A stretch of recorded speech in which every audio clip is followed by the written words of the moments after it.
Hruaitu Israeliช่วยงานเดินดีเลยไอ้ขั้นตอนนี้สิ่งนี้ครับleadership ที่จะช่วยงานที่ช่วยงานที่สิ่งขั้นหลังว่าเราช่วย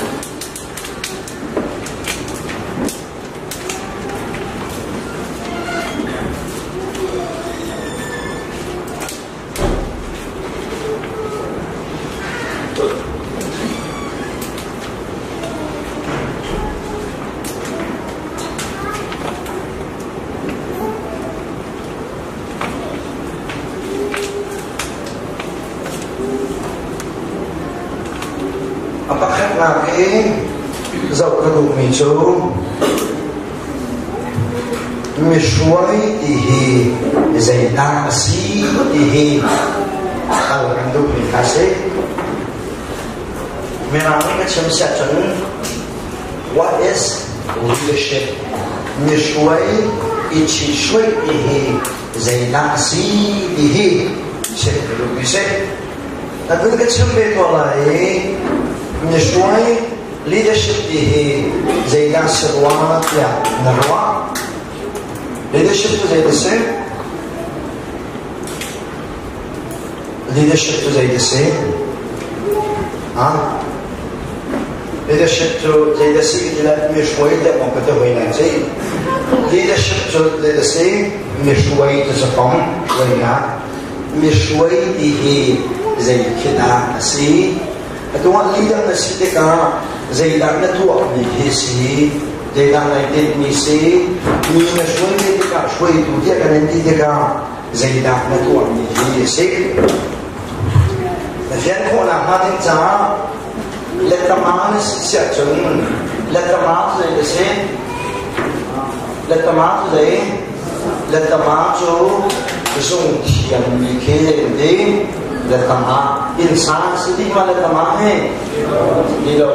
letama tu zohchunhawk nikah letama se asisa jen zohchunhawk nak tu jadi sih betisya jen zohchunhawk nak tu fil bahat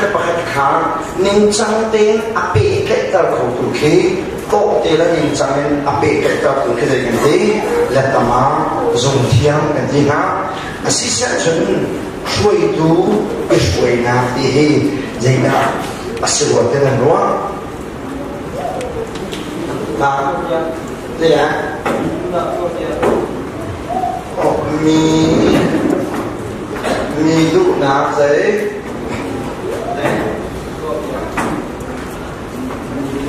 ya kita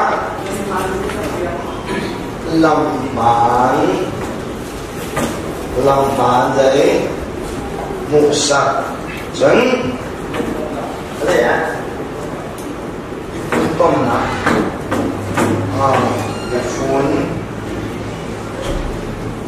phun tomna chúng ta bẹt nặng thì chú bị bùn bẹt nặng thì tao khăn thì chú tao khăn cái bẹt nặng là thế tao khăn chú quân vào là na sila quân vào ngay na sila atau nanti bisa tu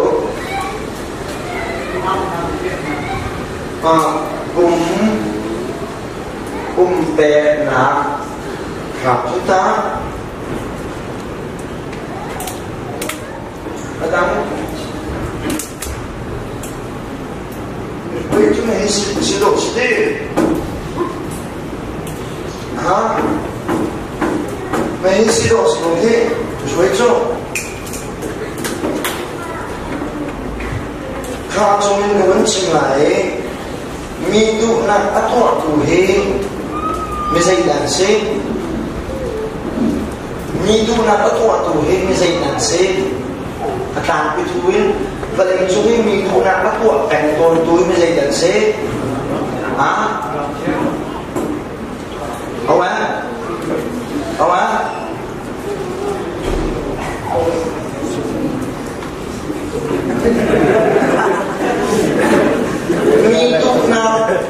mi du na atua bèn tu cho hậu xin lâu xin lẽ để phạm đâu của mình sẽ làm để phạm của mình sẽ lẽ mi du na tua biệt bèn ai rồi bị chú xin lẽ sal cái sẽ Hruaitu tu xin sal cái gì màแต่ก็ว่าสัลลุงปัดกันไม่หนักเนี่ยช่วงไม่ออกสมบูรณ์nainกันได้ที่นี่สร้างพิธีหนักตัวสลาวสิเสียจนสันทำเฟลชิบะเห็นมินงzanganนุ่มช่วยตูประธานนุ่มเมนดิกินปาสโกเนี่ยช่วยนายปาสโกมานี่มินงzanganนุ่มนายตัวขลังอ่ะมินงzanganนุ่มนายตัวขลังaku rasa macam Aizam ni lah ni Hruaitu kan dia tenang so kan mak ni hildik lah hilman tua pi selowen an mak tu nak tua kan zoom itu very weak leader se hau ni kami pidu nak tua yang nama bersona Aaron ni kan saya tua biasa mi pidu na tua biasa mi pinya hal ni kan saya tua biasa si coha tua biasa cesat kan coha kita ha leader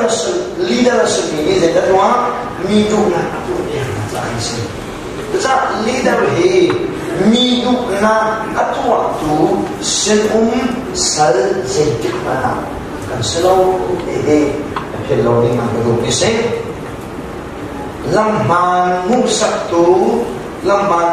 tu hijau amanah kampiu ni ni kau yang akan kalai dan kalau liu sana Hruaitu ni lamban musak dah okse jadi ifun tom na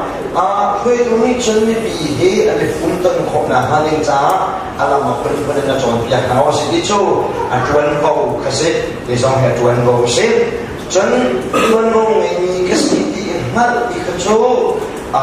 lệ bẹt đi khơi chỗ Hruaitu ni ai hà đi mi gia lệ lồng quyết lệ character tham sẽ cho cha mi suy thì lệ leadership thì chỗ hi policy login dây đặt mi suy cho si dia chân và lại trongนี้ leadership giáo ngày là si sẽ chân hậu bọc ni Leadership define and tuak mi cho, fiat mi cho. Leadership cho, để si dia chân. Leadership để se, leadership cho influence se. Leadership cho gì? Lại có cái này sẽ chân. Leadership cho influence thì sẽ chân gì là có lẽ lại. Okay, si trái, mi hip. Xin lỗi sư lệ cawn tlak đi xin lỗi sư lệ Midang Nun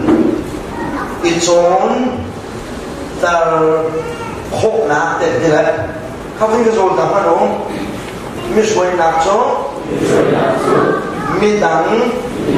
gần Nun và cawn tahfung khi sĩ các sát chân leader các sĩ sát chân các Nun hi các suy mi nani anh các cawn tiếng rất xin cái sẽ Hitler các bol hi dốc nạc bắc hin Hitler các sĩ hi thay khổ sĩ đi sĩ Jadi saya jadi Hitler min thang tu sisa lalu dia dia lagi amin thang bicara itu Hitler amin thang jadi Hitler agak tu dia nak makin Hitler min awal Hitler lung bukan ni dia nak makin Hitler agak sih tekosi isik Asulang so Hitler ni kan araga dia dekade ni na influence atu apodi na macam suai na leadership itu se. Ahcun awak berlaku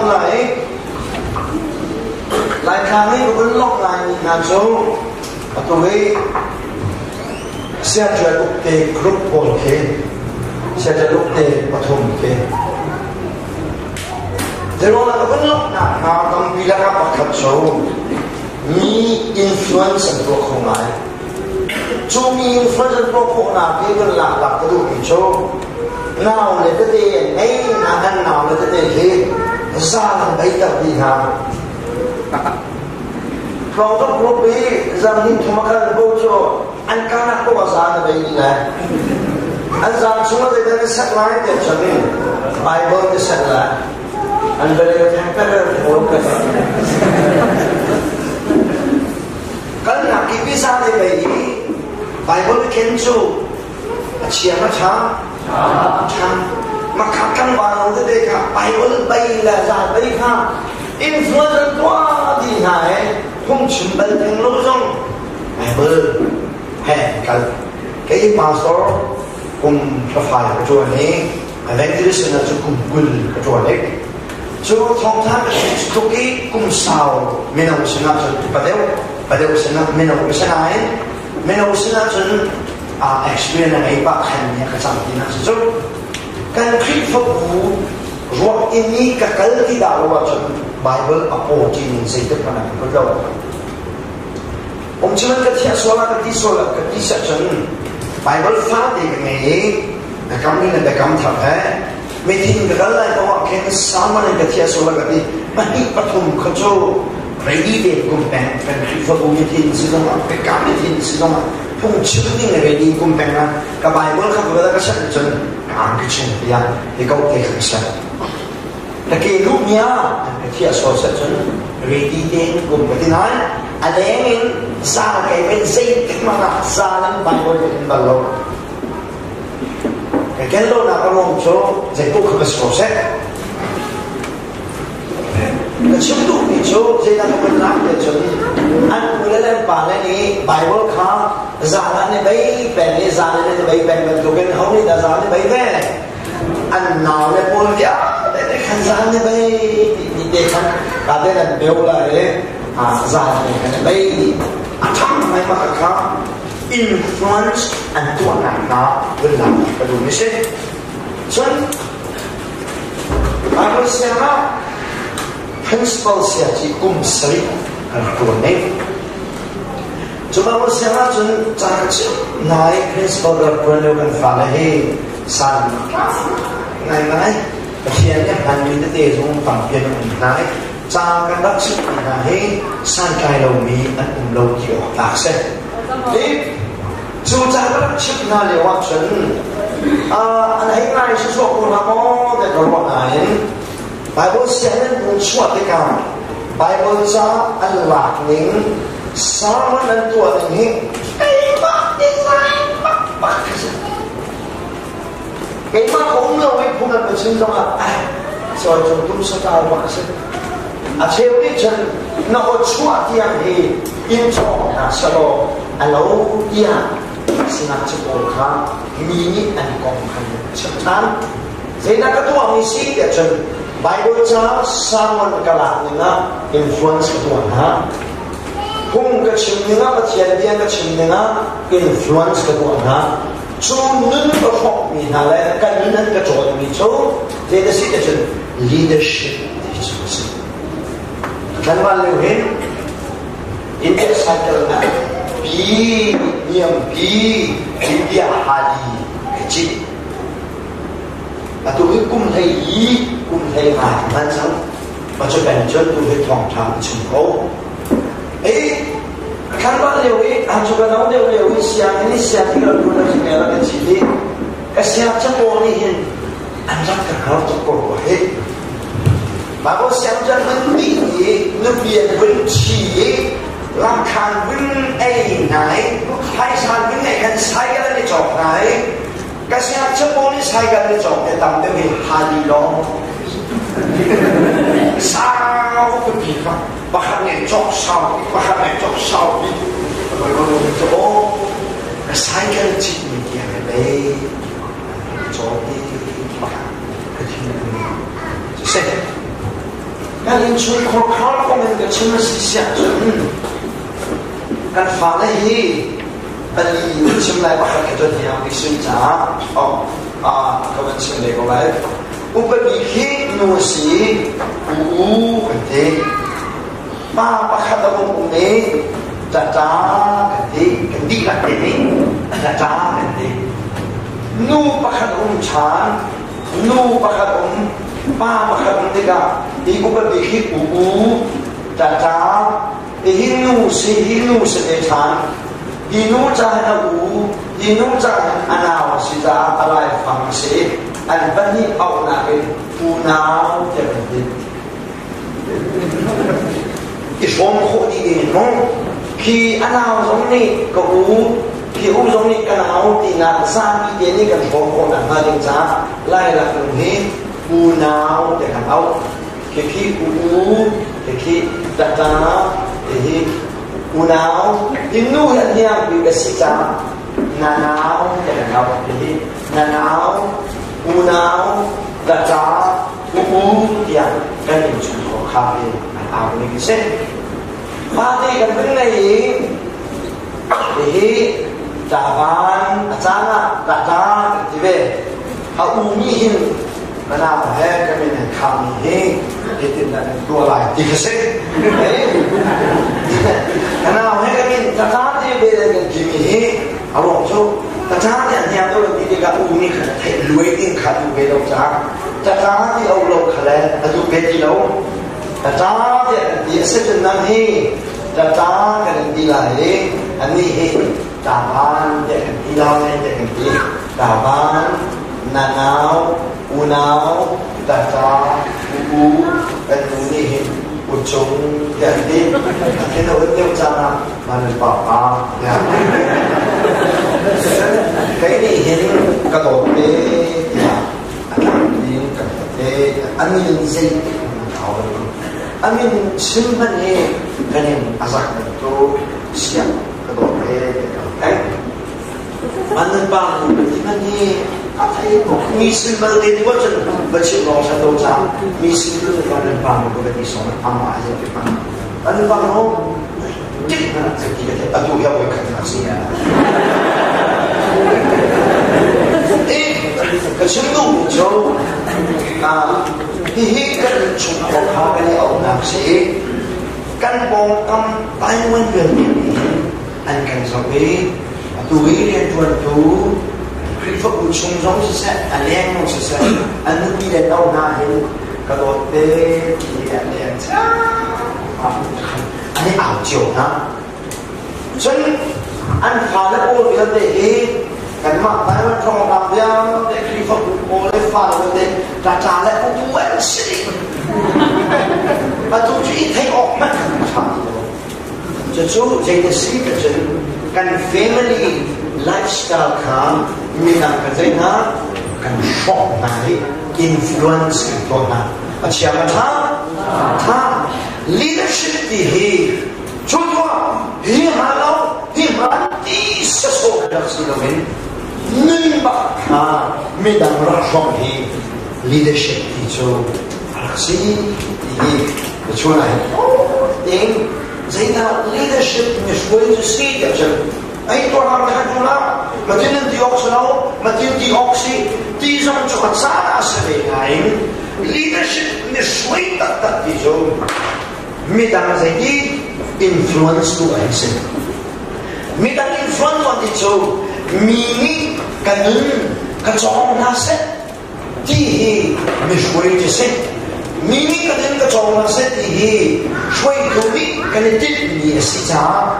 Hruaitu kan sitika hin nun dawh tate kan ngai ding hi leadership đi sao chân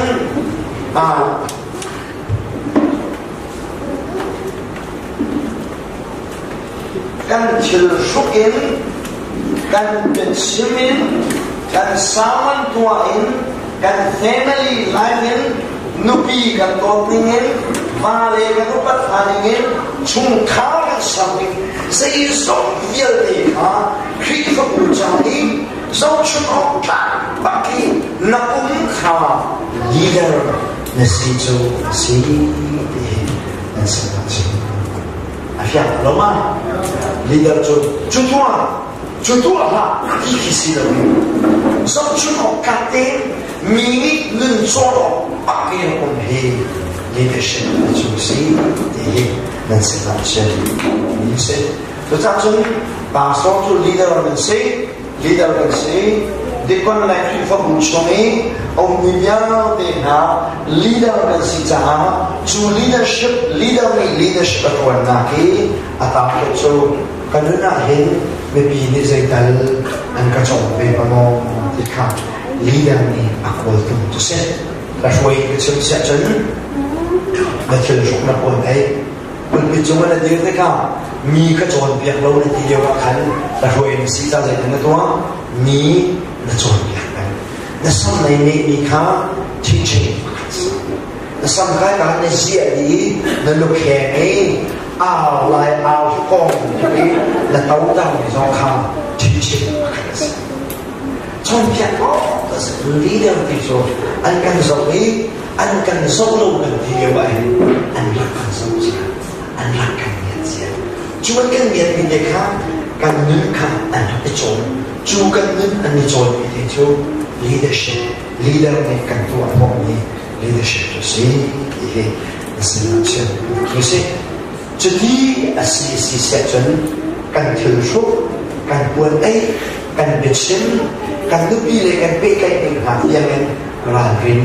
zohchunhawk ka kha le se leadership le to si he asin you see acheu jo bitsin kan thiam to macam ni yang tuan kan nun kha zero si kan minian kan saya luang kan nun kalau mai anak tak sih amak man saya sih orang kan so hal dia macam dia kan sini cakap itu